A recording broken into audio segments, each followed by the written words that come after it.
Les doy la bienvenida a este evento que pues hemos organizado con mucho cariño. Mi nombre es Enrique Vázquez, estoy atrás en controles. Los dejo entonces con Antonio Rodríguez Jiménez, Israel Rolón Marada y Roberta Johnson. Gracias. Muy bien, hola, buenas tardes. A mí me ha tocado hoy el gran honor de ser el moderador de esta mesa tan interesante, que me ha pillado de sorpresa, porque la verdad que no me acordaba del centenario de Carmen Laforet, que leímos todos en aquella época, bueno, en aquella época mucho después de que se publicara la novela, porque no habíamos nacido en aquellos años, en los años 40, nacimos una década, a final de la década siguiente, y en fin, aquella obra, aquella novela, yo la leí por primera vez en el bachillerato, luego volví a leerla en la carrera, y aquello me dejó, una huella. eh, yo voy a hablar, antes de presentar a eh, nuestros dos sabios en la materia, porque a mí me encanta la literatura española, como lógico, como español que soy, me encanta la narrativa, pero no soy un experto en Carmen Laforet. Hay dos cartas por ahí maravillosas que no voy a leer, sino voy a destacar unos párrafos de dos, en aquella época, dos de los grandes, el gran poeta español Juan Ramón Jiménez y otro el gran narrador español Azorín. Los dos dicen cosas muy bellas sobre Carmen Laforet y sobre su novela Nada. Bien, por ejemplo, voy a destacar, dice Juan Ramón Jiménez, está hecho, es claro, de pedazos entrañables, como todo lo que hace la juventud. Está asombradísimo de que haya escrito una persona tan joven, publica la novela con 22 años. Imagínense, ellos que son ya mayorcitos, están alucinados con el tema. Te quiero señalar, dice dirigiéndose a ella, Juan Ramón, entre lo que considero más completo de su nada, el extraordinario capítulo 4, con su diálogo tan natural y tan revelador entre la abuela y Gloria, el 15, que es un cuento absoluto, como lo son también otros. Luego la compara, dice, hay una serie de cuentos tan hermosos, algunos de ellos, como los de Gorky, esa de Queiroz, Unamuno o Hemingway. Y creo tanto eso que para mí nada, luego empieza a hablar de un capítulo que al principio no le gustaba y que luego le encantó. Pasamos ya, porque si no, no tenemos tiempo, pasamos ya a la pieza fantástica de Azorín. Habría que leer todo el conjunto para comprenderlo, porque hace una especie de regañina a la autora, diciéndole que por qué ha escrito esa novela, que cómo se ha atrevido, que desfachatez, lo que está hablando al final es de la calidad de esta narración, ¿no? Dice, no se puede publicar un bello libro, no es posible dar a la prensa una novela que viene a renovar la novelística. Por ejemplo, dice Azorín, ha nacido usted en 1921, tiene usted por lo tanto 24 años. No sé si me equivoco, pero bueno, era alucinado de toda de la narración. A Carmen Laforet, qué cosas hacen los jóvenes que no saben lo que hacen. Por lo menos otra vez, júrenos usted que no lo hará más. Esa regañina con un doble sentido. Necesitamos esa declaración para nuestra tranquilidad. Usted es buena, Carmen. Nada, es decir, una novela nueva. Esas cartas ayer me las mandaron me la mandó Israel a través de Enrique y me quedé tocado, ¿no? Porque yo no las conocía, la verdad. No soy un estudioso de la novelística de Carmen Laforet y estos días he estado repasando, recordando y estoy alucinado. Bueno, vamos a presentar a nuestros dos, a las dos personas que van a debatir esta tarde sobre, van a ser parte de la celebración de estos 100 años del nacimiento de Carmen Laforet. Roberta Johnson es profesora emérita en la Universidad de Kansas y profesora adjunta en el Departamento de Español y Portugués de UCLA.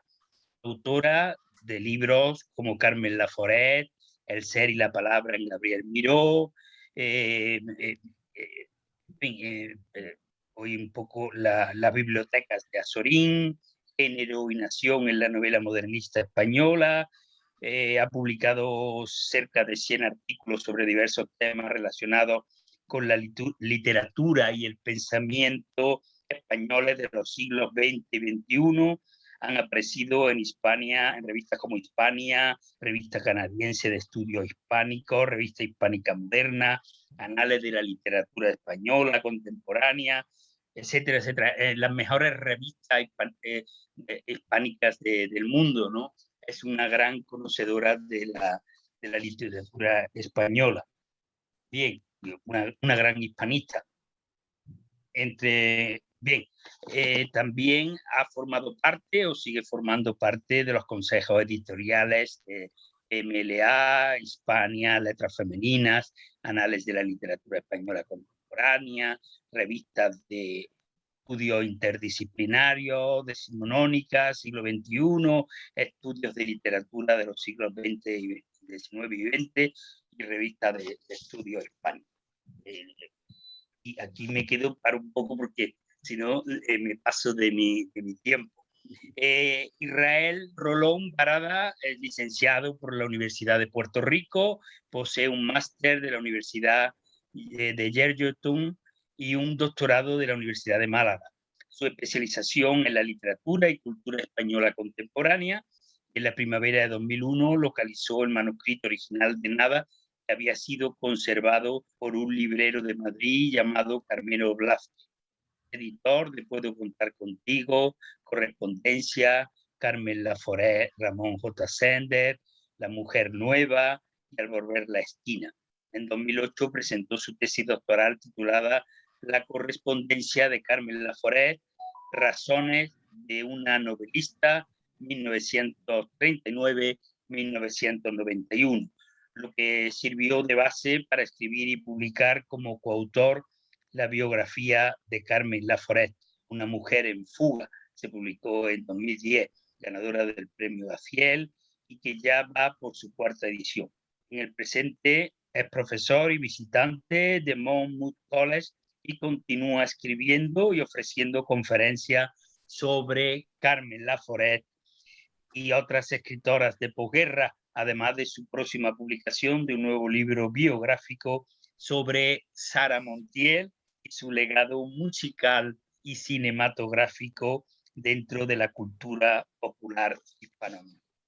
En fin, les agradecemos que estén aquí acompañándonos y van ustedes a disfrutar con nuestros dos especialistas en una de las más grandes, sobre una de las más grandes escritoras españolas, que nos dio una de las obras que me recuerda en cierta medida a Juan Rulfo, ¿no? Que publicó poco, aunque Carmen Laforet publicó un poquito más, pero es casi autor, lo mismo que él, es autor de una obra de grandes dimensiones. Ese paralelismo entre lo mexicano y sin nada más ya que añadir, le dejo la palabra, le paso la palabra. Roberta. Bueno, buenas tardes a todos y gracias a Antonio y a Enrique por organizar este evento y por la oportunidad de honrar a Carmen Laforet en el centenario de su nacimiento. Carmen Laforet era una amiga a quien conocí en Roma en el verano de 1976. Me había citado con ella porque tenía un contrato para escribir un libro sobre su vida y obra. De su obra sabía bastante, pero no había en ese entonces casi ninguna información sobre su vida. Y ahora, afortunadamente, como ha mencionado Antonio, tenemos la magnífica biografía de Israel Rolón Barada y Ana Caballé. En fin, cuando llegué al apartamento de Carmen en el Trastevere de Roma, lo primero que me dijo era que si ella me iba a contar cosas de su vida, yo primero tenía que contarle cosas de la mía. Yo le dije que estaba recién divorciada y ella recién separada de su marido. En ese momento no había divorcio en España, solo separación formal. Entonces, estas confidencias formó la base de una larga amistad que duró hasta el fin de la vida de Carmen en 2004. Yo la invité unas 5 veces a dar conferencias en Estados Unidos y se quedó en mi casa en esas ocasiones. Hicimos largos recorridos por varias partes de Estados Unidos. Le encantó venir a Estados Unidos porque aquí se sentía libre. Dijo que le gustaba ser extranjera.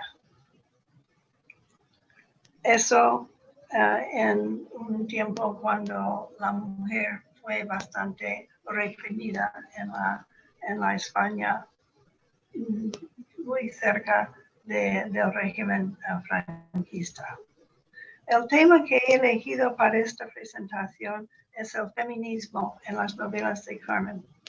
Puede parecer un tema raro, ya que Carmen nunca escribió ningún artículo sobre el feminismo, ni habría aceptado la etiqueta de feminismo. Defino como feminista cualquier obra que critica las leyes y las prácticas sociales que limitan a las mujeres a papeles tradicionales de esposa y madre, y que intenta quitarles posibilidades de educación y trabajo. Muchas de las escritoras de la época de Carmen, Ana María Matute, Carmen Martín Gaite, María Zambrano, rechazaban la idea de ser feministas porque temían ser arrinconadas. No querían ser escritores igual que los grandes hombres escritores y no querían ser marginadas.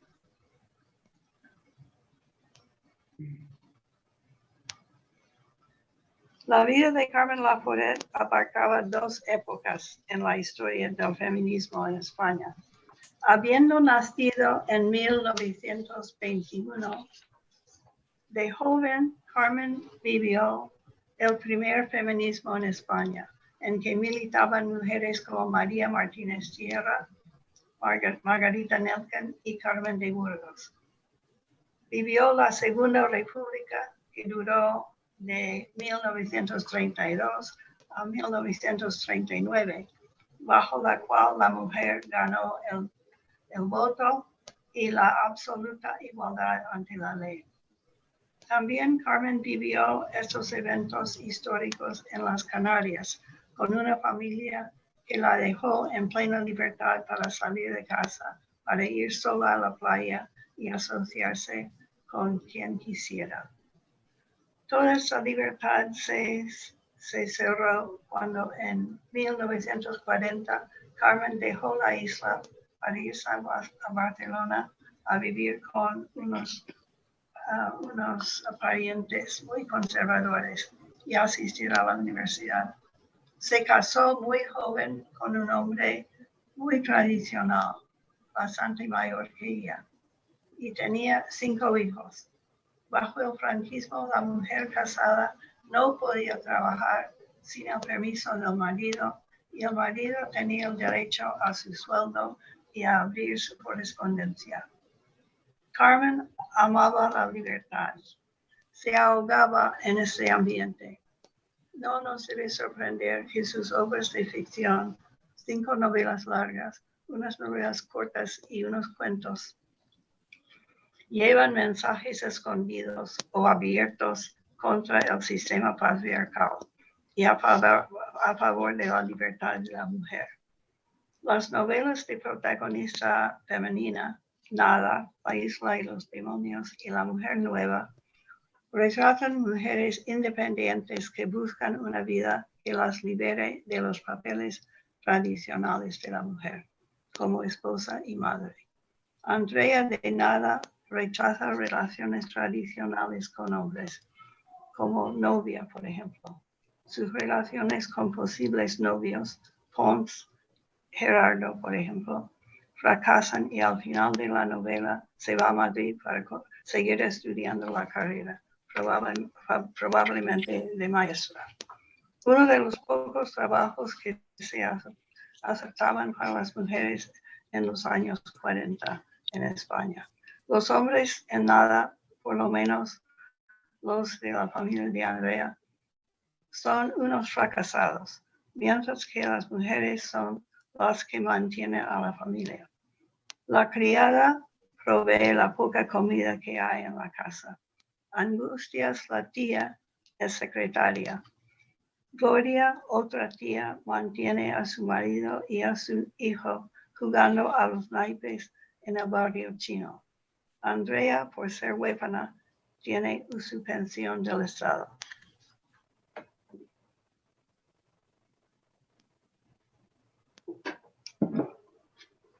La Isla y los Demonios también se centra en una protagonista joven, Marta Camino, quien como Andrea es huérfana bajo el control de un hermanastro, José. José es el clásico machista que protege ferozmente a Marta y también a su esposa Pino. Marta se las arregla para escapar en lo que puede.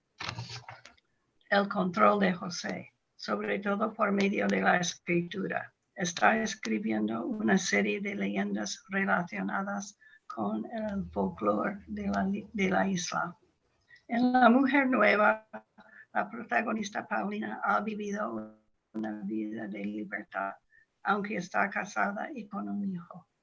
Se casó durante la Guerra Civil en una ceremonia no religiosa, así que el matrimonio no vale bajo el régimen franquista. Además, su marido, siendo republicano, se fugó a Latinoamérica después de la guerra, y Paulina se mantiene a sí misma y a su hijo dando clases. También tiene un amante pariente de su marido. Cuando vuelve el marido de Latinoamérica, Paulina tiene que decidir entre quedarse con él. Recordemos que su matrimonio no se reconoce bajo el franquismo, o irse con su amante cuya esposa se ha muerto. Al final decide quedarse con su marido, que algunos críticos han interpretado como un final conservador, que sigue el dictado, lo dictado por el franquismo. Pero en mi interpretación más feminista, enfatizo el hecho de que legal y moralmente Paulina era libre de escoger la vida que ella quería y escogió lo que a ella le parecía mejor para su hijo y para sí misma. También ya que el amante no era un ser muy maduro ni estable. La Insolación, la primera novela de una planeada trilogía, 3 pasos fuera del tiempo, tiene como protagonista no una chica joven, sino un chico, Martín. Pero durante los veranos, este chico se reúne todos los días con unos amigos, un un hermano Carlos y una hermana Anita. Anita, que domina a los dos chicos, es en sus juegos juveniles, resulta ser la mujer fuerte y feminista, especialmente en su precocidad sexual. El machismo de Eugenio, el padre de Martín, es otro aspecto feminista de esta novela. Eugenio representa el extremo del machismo español. Castiga cruelmente a Martín cuando cree que su hijo tiene una relación homosexual con Carlos. Es la última novela de Carmen Laforet, Al volver a la esquina, publicada póstumamente gracias al empuje y mano editorial de Israel Rolón Barada. Sigue los primeros años adultos de los tres personajes centrales de La Insolación. Anita Corse sigue siendo una mujer independiente.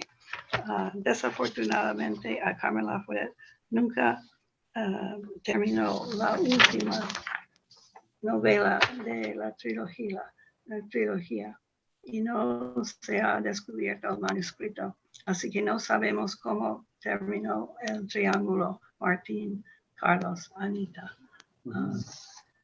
Y como ya dije, Carmen tenía bastantes novelas cortas y cuentos, y muchos de ellos también ofrecen un punto de vista feminista. Así que con esto termino y muchas gracias.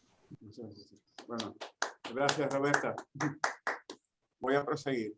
Primero que nada, muchísimas gracias a todos los participantes, a todos los que han podido asistir. Bienvenidos todos mis estudiantes que ya veo por ahí. También a mis colegas y amigos de toda la vida y también a la familia, que también algunos miembros de la familia también se han unido esta noche. Bienvenidos todos y saludos a todos en México.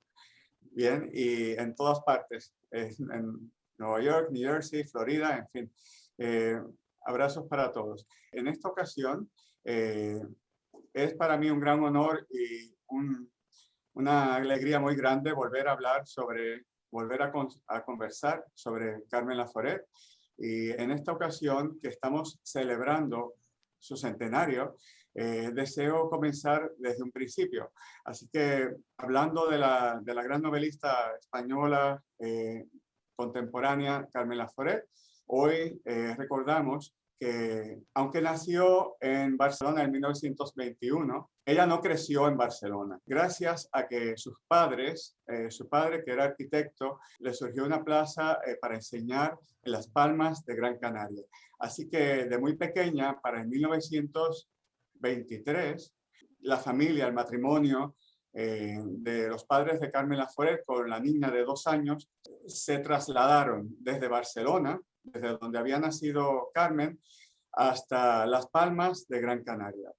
Entonces, lo menciono porque quiere decir que Carmen no creció en Barcelona ni en la península. Tuvo una niñez feliz y saludable con sus padres hasta que desafortunadamente a los 13 años de edad ella perdió a su madre. Como todos pueden imaginar, una etapa muy difícil de la vida, en plena adolescencia. Lo menciono porque todo este trasfondo tiene que ver con la historia del libro, de su primera novela, de Nada, de su obra maestra, que ya voy a comenzar a hablar sobre él dentro de unos minutos. Pero necesitamos conocer un poco el trasfondo histórico. Además del dolor y de la pena de haber perdido a su madre, sufre la imposición de una madrastra que era simplemente celosa y egoísta y que le hizo la vida imposible a Carmen Laforet porque, claro, era la hija mayor de la familia y le acordaba mucho a la esposa de su padre. Por lo tanto, desde los 13 años hasta los 18, Carmen estuvo sometida bajo esa angustia, ese problema familiar, hasta que por fin, cuando cumple los 18 años, para el 1939, justo coincide cuando termina la guerra civil, que Carmen puede organizar su viaje. Convenció a su padre de una manera poco usual, más bien por medio de un chantaje, al haber encontrado unas cartas de amor entre el padre y la madrastra desde mucho antes de su madre haber fallecido. Por lo tanto, Carmen se vale por el medio de esas cartas para chantajear y persuadir a su padre que le permita salir de la casa, marcharse de la casa.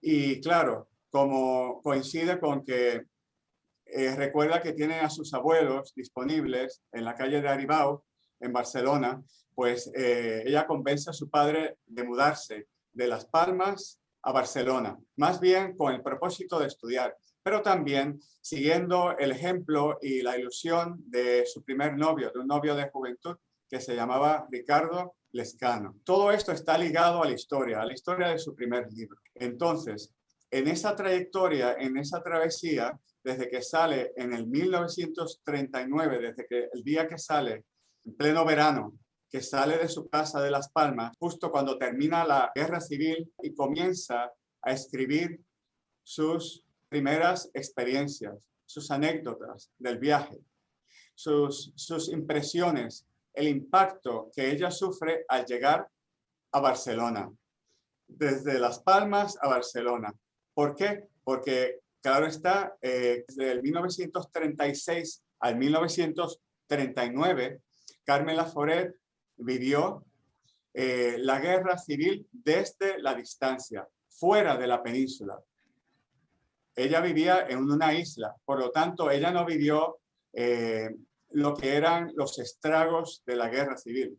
Así que cuando logra llegar e instalarse en casa de su familia, en casa de sus abuelos paternos, de la familia Laforet, en la calle de Aribau, ahí es que comienza la historia, su propia historia, y comienza la historia del libro, de Nada, de su primera novela, de su obra maestra, de la que vendría a ser una obra universal, un clásico de la literatura contemporánea, sin ella saberlo, sin esperarlo.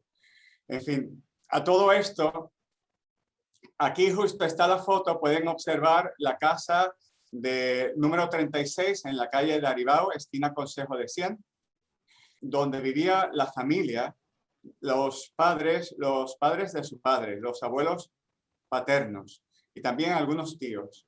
Vivían en ese piso alquilado que todavía hoy en día lo viven descendientes de la familia Laforet. Les menciono todo esto porque, claro, el impacto de Carmen Laforet, de aquella joven de 18 años que llega a Barcelona en pleno comienzo de la posguerra, el impacto fue aún mayor de los que pudieran estar viviendo en la península durante la guerra civil. Debido a ese viaje, a esa trayectoria desde Las Palmas a Barcelona, y también bajo la impresión, bajo el impacto de sus primeros contactos, de sus primeras experiencias en la casa de sus abuelos, en la calle de Aribau, ella comienza a escribir cartas. Simplemente, lógico, a las amigas que había dejado en Las Palmas, a su maestra de secundaria, a Consuelo Burel, que era una gran profesora de literatura. Carmen Laforet venía ungida por su maestra de secundaria. Considerando todos esos factores, Carmen comienza sin darse cuenta a elaborar lo que más adelante, lo que dentro de un par de años viene a ser el borrador de su primer libro, de su primera novela. Claro está, era una escritora innata, pero sus amigas que había dejado atrás en Las Palmas, su maestra de secundaria, Consuelo Burel, o su novio de juventud, Ricardo Lescano, todos ellos le sirvieron de inspiración, le sirvieron de apoyo para escribir. También los personajes poco usuales que había encontrado maltratados a consecuencias de la posguerra, de la guerra civil, que vivían en ese piso, la miseria que ella vino a confrontar en la ciudad de Barcelona, en el piso de la propia familia, en la propia Universidad de Barcelona, cuando comenzó su primer año en la Escuela de Letras. Todo esto, la combinación de todos estos factores, le sirvieron de inspiración para el que fue su primer libro, su primera novela. En Madrid termina de redactar y de escribir el primer borrador de su novela, en la casa de su tía materna, en la casa de la tía Carmen, donde ella pasa a vivir luego de lograr mudarse desde Barcelona por varios factores. Como había mencionado, por la miseria que estaban atravesando en la casa de sus abuelos paternos y también porque había hecho una gran amistad con una joven que se llamaba Linka Babeca, tal vez una de sus mejores amigas en la propia Universidad de Barcelona, que ella, gracias a que su padre era polaco, un personaje muy interesante que iba a trabajar en la Embajada de Polonia en Madrid, la familia logró mudarse de Barcelona a Madrid. Así, Carmen Laforet prácticamente le siguió los pasos a su amiga Linka. Como digo, todos estos detalles están relacionados con la redacción de su primera novela. Y hoy para mí es un placer dedicarle este espacio, este tiempo, en particular a su primer libro. Como homenaje a Carmen, quisiera, como he narrado hasta el momento, he mencionado los detalles, los orígenes del libro y ahora, con mucho gusto, continúo adelante con la historia del libro.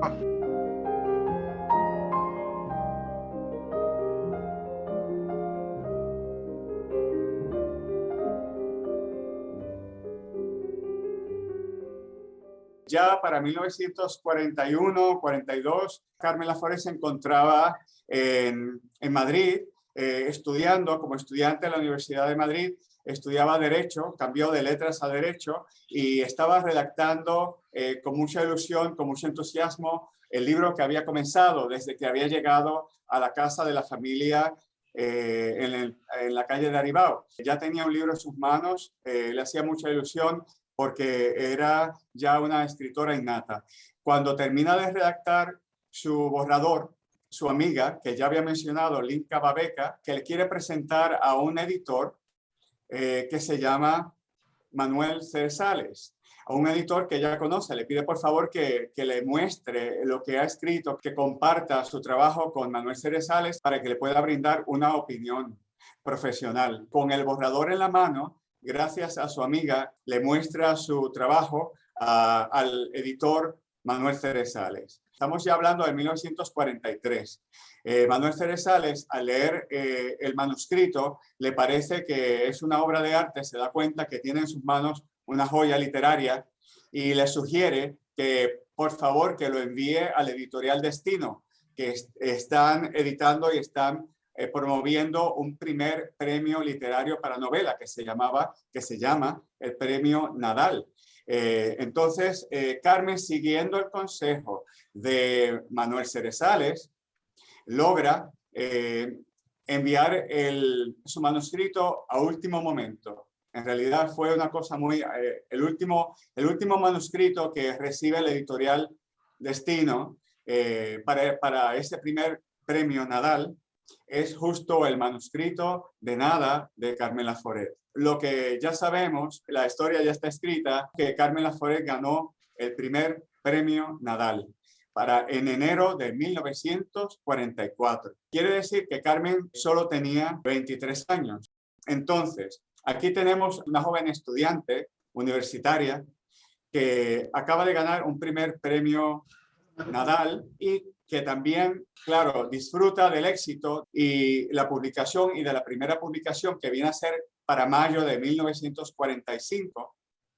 Pero todo el éxito de un libro también tiene sus consecuencias y también tiene unos compromisos. Así que la joven de apenas 24 años para el 1945 tenía que aceptar los compromisos y las consecuencias. Además de eso, más aún, una serie de retos, considerando el régimen franquista y la vida en España en aquella época, la situación, el panorama sociocultural que existía en la España de aquella época, donde la propia Carmen también venía de lo que se llamaba la sección femenina y sabía muy bien que el propósito y el papel de la mujer en España sería más bien ser una esposa excelente, una madre perfecta y una ama de casa.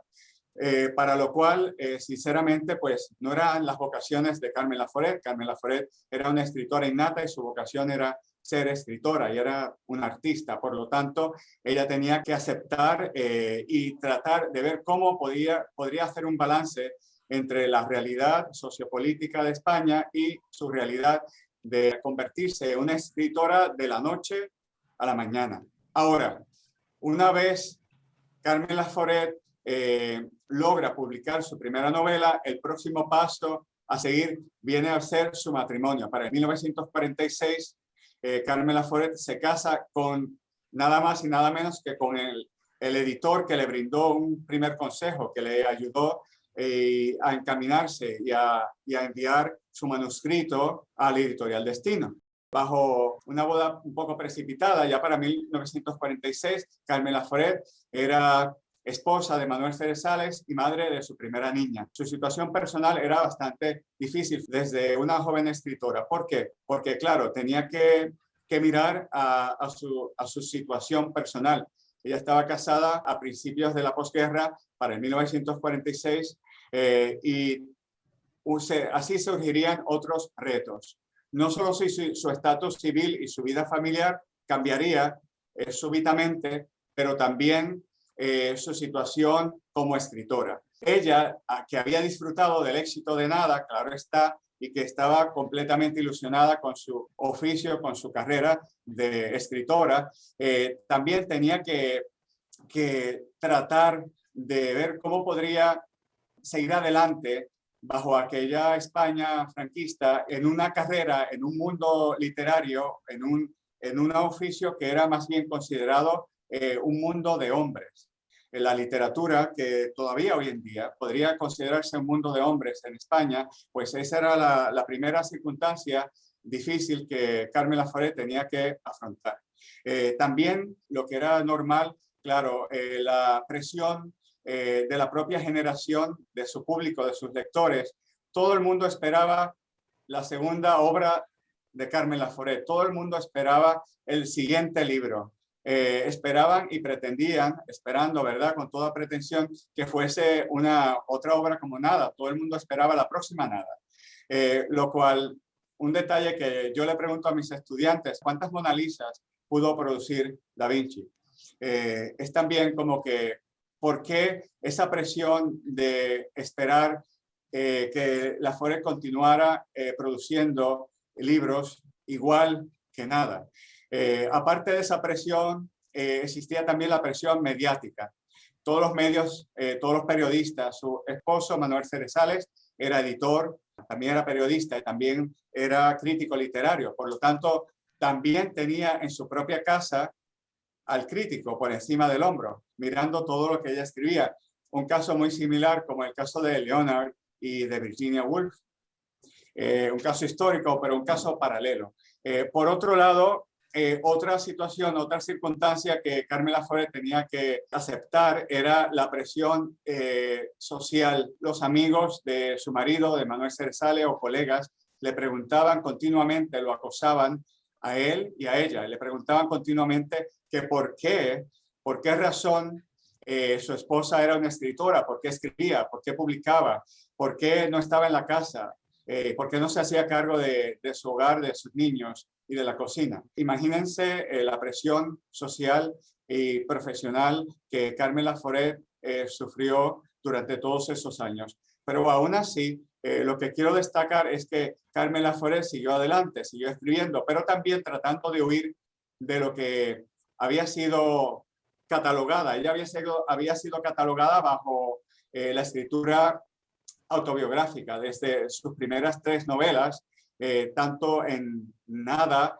tanto también en la segunda novela que publicó en 1952, La isla y los demonios, como en su próxima novela, La mujer nueva, en 1955. Después de todas esas primeras 3 novelas, la crítica fue muy dura con Carmen Laforet y señalaban que su obra era autobiográfica. Ella, tratando también de huir de esa obra, de esa manera de escribir autobiográfica, que no tenía nada de malo, porque claro, desde una niña de 24 años que comenzaba con un libro como Nada, ¿de qué otra manera, sino de dónde se iba a nutrir ese libro, si no fuese de sus propias experiencias? En fin, bajo esa presión su marido, Manuel Cerezales, pues tampoco le ayudó en ese sentido, a pesar de que era todo un caballero y un gran señor. Más bien le mencionaba y comentaba delante de sus amigos y en público que le decía, y cito a Manuel Cerezales, tú, si no lo has vivido, no lo escribes. Entonces, claro, bajo todas estas presiones, Carmen Laforet trató de seguir adelante con su obra, pero a su manera. Y claro, lejos de la mirilla pública, que era lo menos que le gustaba a Carmen Laforet. Siendo así, ella pudo seguir adelante y, como ya mencioné, mencioné su segunda novela, La isla de los demonios, para 1952, La llamada para 1954, que es un conjunto de novelas cortas, La mujer nueva para 1955, y más adelante, como vemos, su literatura fue bastante esparcida, su obra fue bastante esparcida, claro, porque también tenemos que considerar que fue madre de 5 niños. Así que bajo todos estos retos que ella sufría, pues tenía que seguir adelante, pero a su manera. Hasta que por fin, para 1963, aquí estoy repitiendo un poco los títulos que ya había mencionado Roberta Johnson. Para 1963 publicó La insolación, que era la primera novela de una trilogía que uno de sus propósitos primordiales era alejarse un poco de la literatura autobiográfica. Y más adelante fue invitada por el Departamento de Estado en los Estados Unidos a conocer la democracia y a escribir sobre la democracia. Por lo tanto, así lo hizo en su libro Paralelo 35 para el 1967. Y no fue hasta el 2004 que gracias a la editorial Destino yo pude editar y publicar su última novela, que fue Al volver la esquina. En otras palabras, estamos aquí hablando de una escritora que tuvo mucho éxito, pero que también tuvo retos durante el transcurso y la trayectoria literaria, que fue bastante esparcida, bastante dispersa a través de 3 décadas. Y aquí simplemente los dejo. He narrado lo que recuerdo con todo el cariño a su obra literaria y a su legado. Aquí los dejo y por favor, encantado. Muchísimas gracias, Antonio. Muchísimas gracias a Enrique y muchísimas gracias a Roberta por acompañarnos esta tarde. Por favor, cualquier pregunta, aquí estoy a su disposición.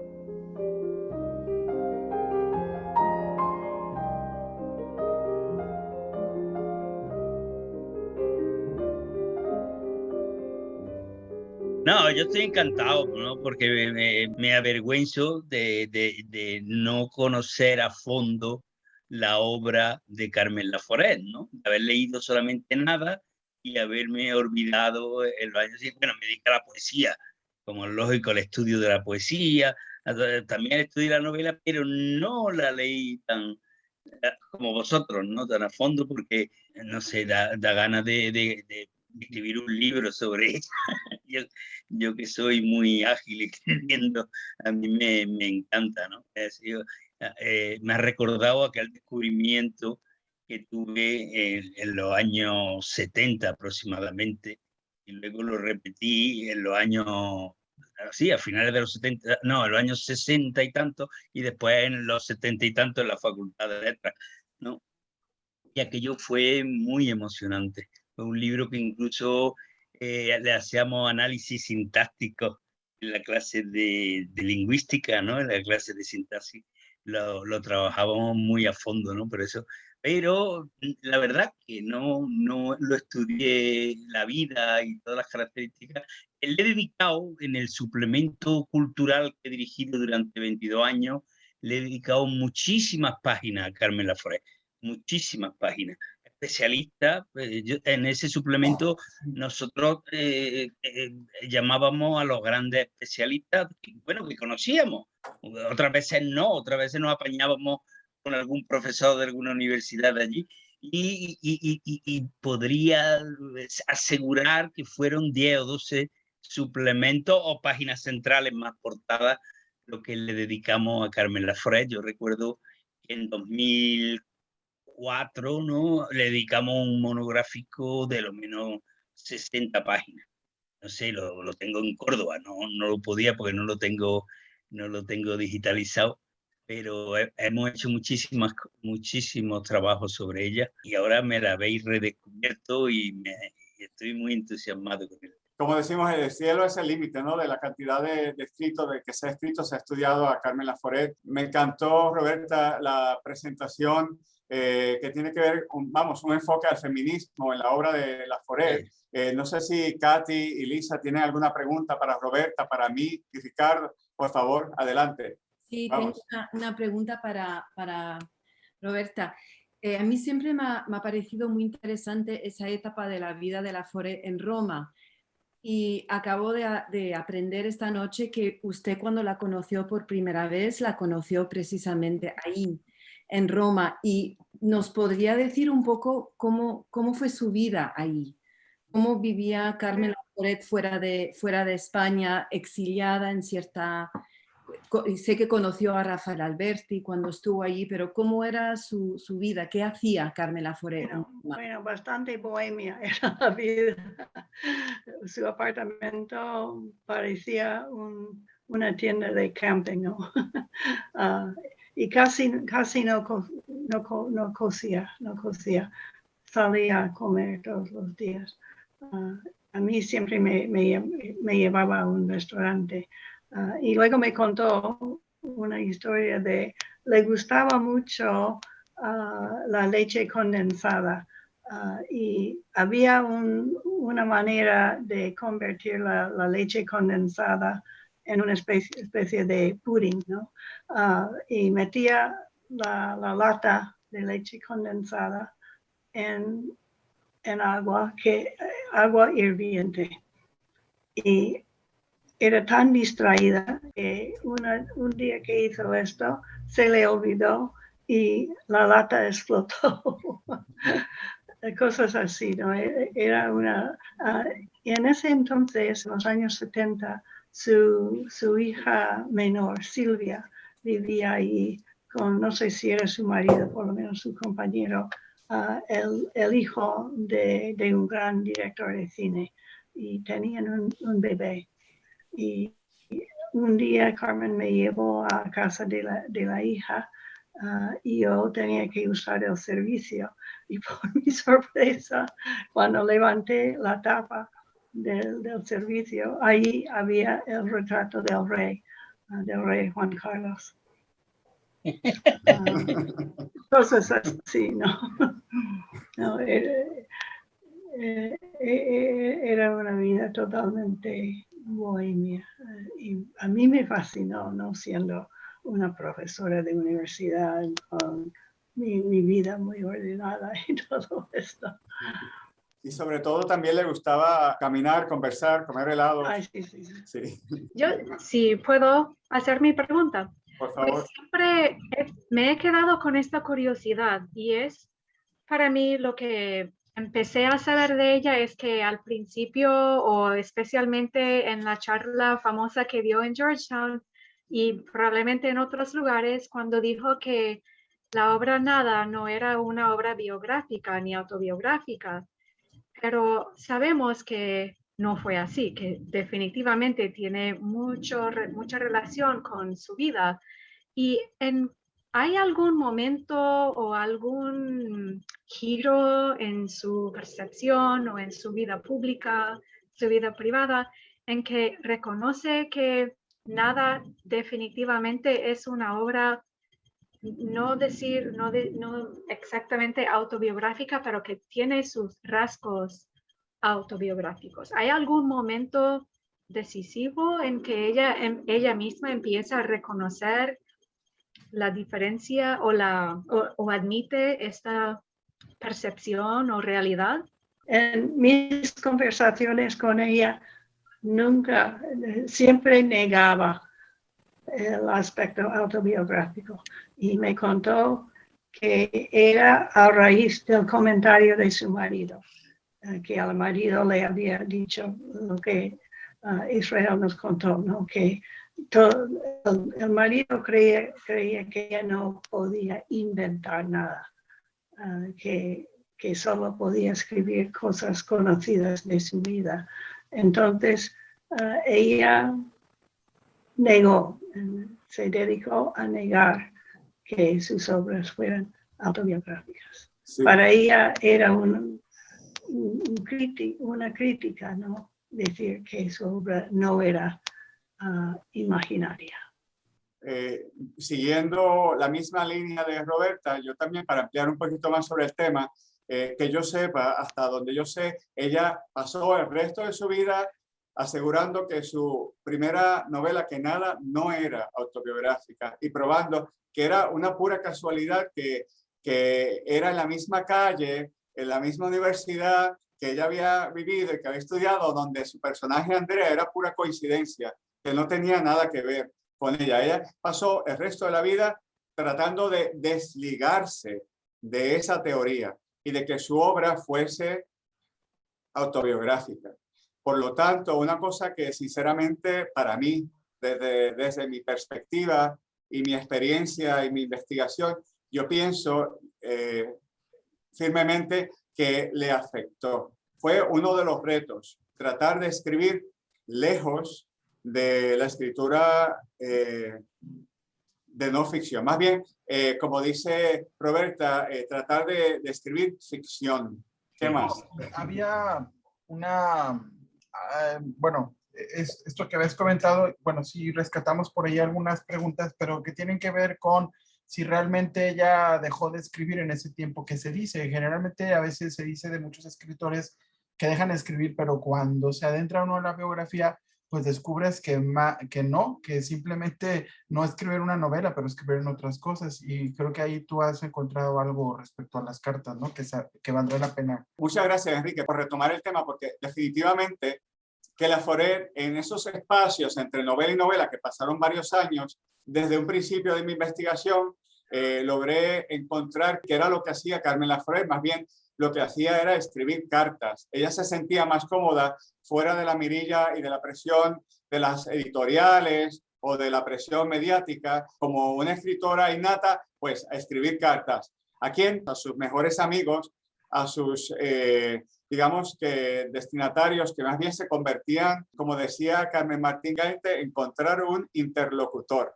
Entonces, claro, en esa búsqueda de interlocutor, igual que Carmen Martín Gaite, Carmen Laforet encontró a sus mejores amigos, incluyendo a Roberta Johnson, para escribir cartas. Roberta, ¿por cuántas décadas, por cuántos años te escribió Carmen Laforet? Había unas 70. Sí. La última carta firmada con firma de Carmen Laforet fue precisamente a Roberta Johnson, como para el 1991, 92, ¿verdad? 92, sí. 92. Sí, o sea que para contestar a tu pregunta, Enrique, Carmen Laforet se dedicó a escribir cartas. Además, claro, escribió artículos periodísticos incluso para El País. Hay un total de 10 artículos periodísticos durante la década de los 80. Un total de 10 artículos que tengo editados que escribió para El País. Y hubiese escrito más. También dejó artículos inéditos, que aparte de la novelística, ella también tenía otra vertiente, ¿no? Pero recordemos que las cartas son material autobiográfico. Volvemos al mismo tema, ¿verdad, Lisa? Es material autobiográfico, es otra escritura, otra tendencia, otra área de la autobiografía, las cartas. Los diarios, las cartas, son material autobiográfico. Además, le tocó una época terrible, vivió la época peor de España, supongo que cuando se fue a Barcelona existía una hambruna. En esa época, en los años 40, se sufre una hambruna después de la guerra terrible. Yo no sé si su familia era acomodada o cómo era, ¿no? Pero estaba todo racionado, el pan, la leche, los huevos. Costaba un trabajo comer tremendo, no había ropa, no había... O sea, la pobre lo tuvo que pasar mal en aquellos años que se fue con su abuelo y posteriormente, ¿no? Porque ha sido la época peor que ha tenido España, que ha durado hasta el año 75 aproximadamente. Ya cuando se fue el dictador, pues las cosas empezaron a cambiar. Bueno, se fue al Valle de los Caídos, al cielo, no sé, a donde se lo llevaron ahí con Lucifer tomando copa. no sé, pero ese tipo ha sido muy malvado para la historia de España. Y, en fin, y todos los que nacieron, mis padres son de esa época, un poco, bueno, quizás 2 o 3 años mayor que ella, todavía viven con 90 y tantos años, y me cuentan asuntos terribles. Aunque negaba que fuese autobiográfico, en realidad asimismo lo escribió en nada. ¿Algún mensaje, Roberta? ¿Algún mensaje para estos nuevos seguidores de Laforet en México o en Argentina, donde quiera que llegue el programa de Enrique? Siempre hay algo nuevo que descubrir en leer nada. A mí me sorprende que casi todos los años sale un nuevo artículo sobre nada, con una perspectiva nueva. Es increíble. La biografía es larguísima y los nuevos estudiantes de Laforet van a descubrir nuevas cosas, trayendo sus propias experiencias a esta novela y descubriendo nuevos puntos de vista. Es fascinante, tanto su legado literario como su biografía. Las dos van de la mano en realidad, pero son fascinantes. El tema puede seguir adelante, el diálogo y el debate literario puede continuar para siempre. Para las próximas generaciones, esperemos que todos los años y toda la dedicación de Roberta a Carmen Laforet, aunque Roberta le ha dedicado también muchísimo trabajo a otros autores, a otros novelistas españoles. Además, yo sumándome a Roberta, todo lo que humildemente he logrado hacer durante los últimos 20 años, espero que sirva de información como un banco de datos, ¿verdad? Para los próximos estudiosos, para las próximas generaciones de Carmen Laforet, de la literatura de posguerra, y a los que se quieran dedicar también a profundizar en su obra literaria, a quien le interese más el aspecto literario de Laforet y de esa generación y de las mujeres de la posguerra que tuvieron que atravesar por muchos retos para poder escribir, para poder ser escritoras. O sea, no solo la belleza literaria y poética de la obra de Laforet, pero el hecho de que haya tenido que enfrentarse a tantos retos, para mí tiene un valor adicional. Sí, yo en ese sentido quisiera ligar esta idea de, bueno, a mí me parece importante pues que se estén haciendo estas cosas. Creo que no solo esto, sino lo que tú has venido haciendo todo este tiempo y que con la celebración de Carmen, pues empezaste ya algunos meses antes, ¿no? Desde que inició el año, y espero que no sea el último. No sea el último evento en donde se recuerde su obra. Creo que 100 años no se cumplen todos los años. Me parece que esto puede continuar.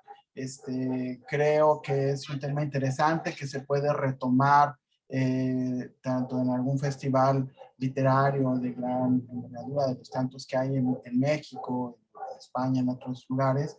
Ojalá la intención de hacer este coloquio es para, pues precisamente, pues, poner en contacto tanto a ti, a Roberta, y que ustedes nos contacten con todas las personas que son de alguna manera expertas en esto.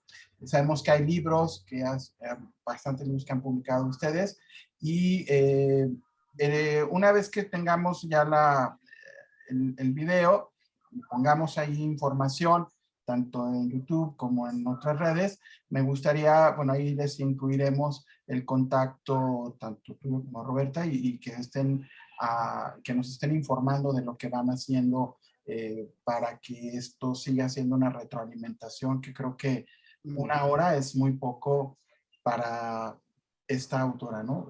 Que es fenomenal. Agradecemos pues a todos su presencia y lo reitero, estaremos colocando información adicional al video donde lo podamos distribuir, en donde se pueda suscitar ya un contacto con ustedes y la gente tenga oportunidad de escribirles, de charlar, de invitarles a seguir comentando sobre Carmen Laforet, por lo menos este año, que es el centenario. Y una vez más, felicidades a Carmen Laforet en su centenario. Ha sido un placer poder participar con ustedes en este coloquio sobre Laforet.